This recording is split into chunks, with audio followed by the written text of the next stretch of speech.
Hello, in this video I'm gonna show you how to set up hot corners on the Mac.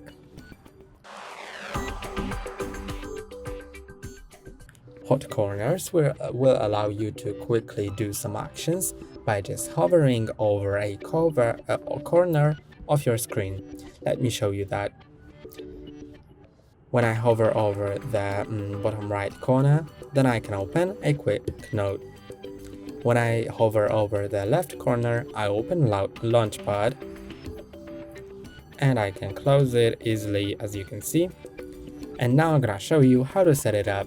Click on the up logo in the top left corner, then go to System Settings, then go to Desktop and Dock and scroll all the way down to Hot Corners, click on it. And now you can set the hot corners. I'm gonna change my top right corner to, for example, let's say Notification Center, then done. And now you can see that it opens the Notification Center pretty easily. Or I could have also set it to anything else I would like. So maybe Mission Control, done. And now it opens the Mission Control.